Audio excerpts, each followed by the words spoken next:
السلام علیکم ورحمۃ اللہ وبرکاتہ۔ بسم اللہ الرحمن الرحیم۔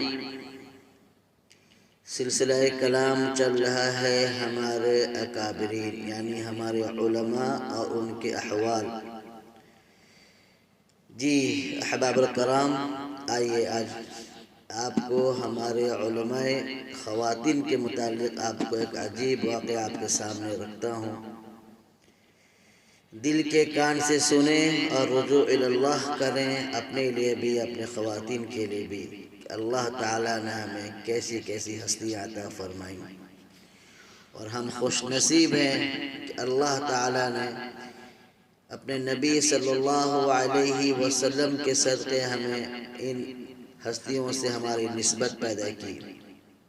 جی ہاں بالکل، چونکہ ساری نسبتیں سرور دو عالم صلی اللہ تعالی علیہ وسلم کے پاس پہنچتی ہیں، ہم انہی کے امتی ہیں۔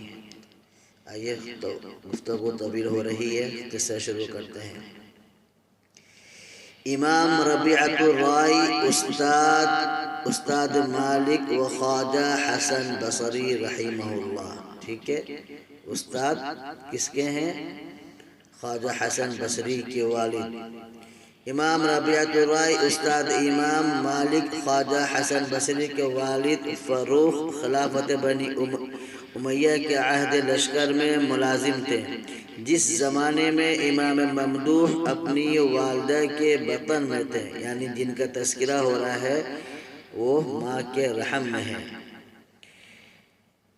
امام ممدوح اپنے والدہ کے بطن میں تھے جس وقت خراسان کو ایک لشکر خلیفہ دمشق کی جانب سے روانہ کیا گیا اور فروخ کی خدمت اس لشکر کے سپرد ہوئی۔ فروخ یعنی کہ والد،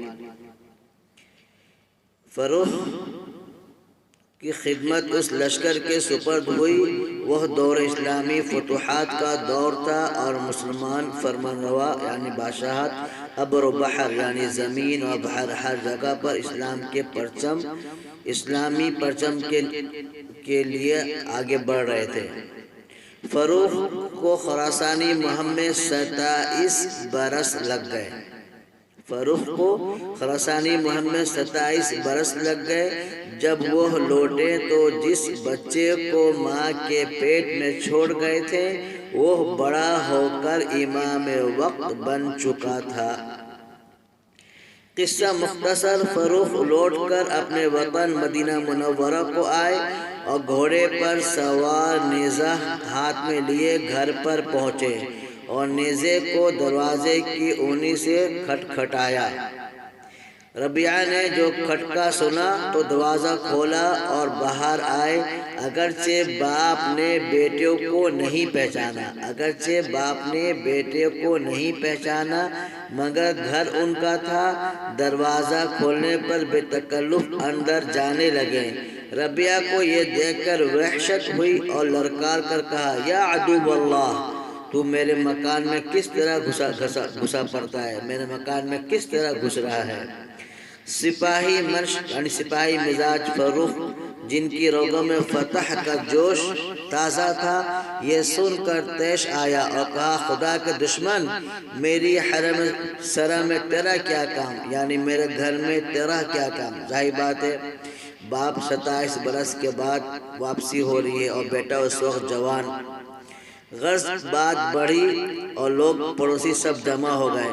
امام مالک بھی استاد کا معاملہ سمجھ کر تشریف لے آئے اور مصلحانہ لہجے میں فروخ سے کہا، بڑے میاں، آپ کو ٹھہرنا ہی مقصود ہے تو دوسرا مکان موجود ہے۔ فروخ یعنی جو کہ ابھی تشریف لائے، جو کہ جن کا اپنا گھر ہے۔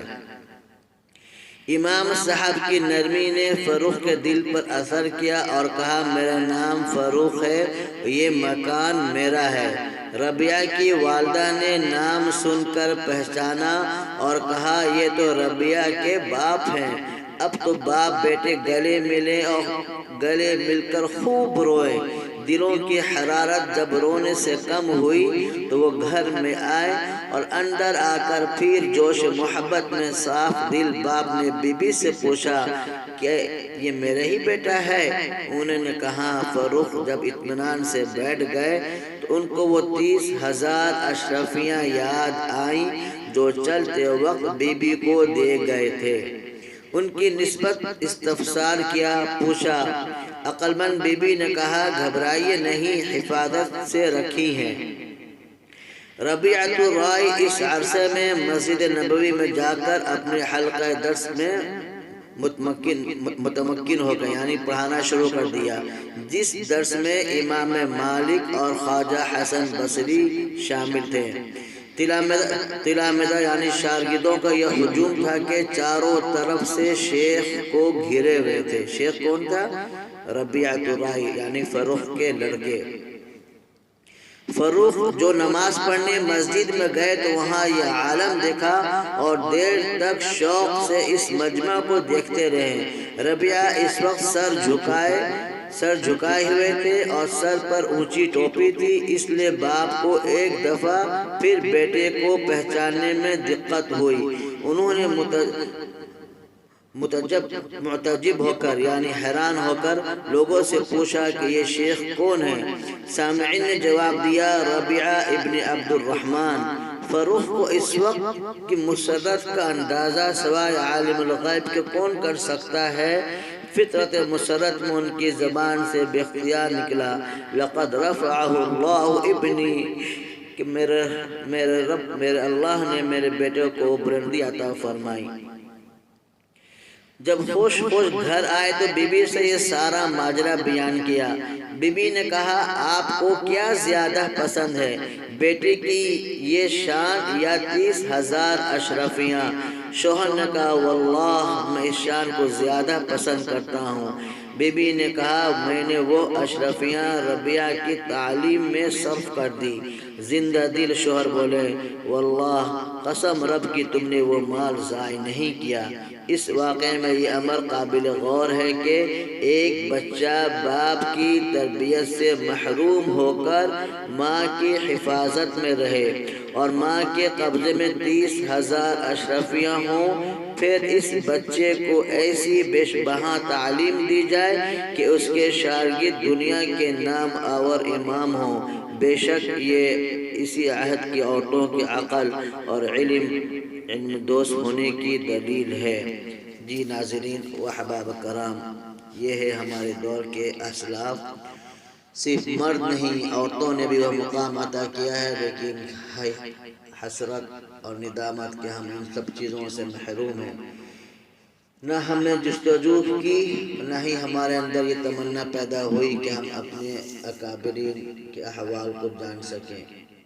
اللہ تعالی ہمارا یہ سننا اور یہ پڑھنا اپنی بارگاہ میں مقبول بنائے، اور چلتے چلتے یہ گزارش، یہ التجا ہے اب تمام احباب سے، ماہ مبارک کا پہلا عشرہ بس اب رخصت پر ہے۔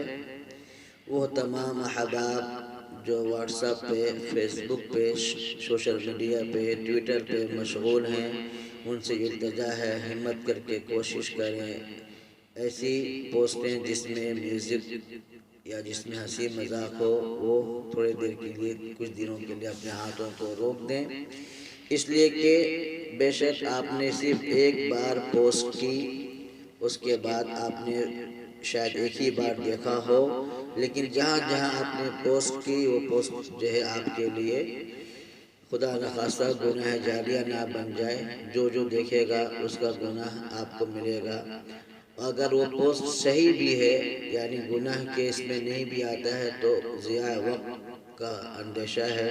تو اس ماہ مبارک میں آپ کی تھوڑی سی بے ترتیبی کی وجہ سے، آپ پر الزام نہیں ہے، غفلت بھی نہیں کہہ رہا ہوں، تھوڑی سی بے ترتیبی کی وجہ سے، کسی بھی پوسٹ کی وجہ سے، کسی بھی صاحب رمضان کا وقت اگر ضائع ہو جائے تو ہمیں اس سے بھی اپنے آپ کو بچانا چاہیے۔ اللہ تعالیٰ سب سے پہلے مجھے اور آپ سب کو بچنے کی توفیق عطا فرمائے، اور آخر میں اللہ تعالیٰ سے یہ التجا ہے، وہ رحمت للعالمین ہے، اور اللہ کا ارشاد عالی ہے قرآن پاک میں لن تنالوا البر حتى تنفقوا مما تحبون۔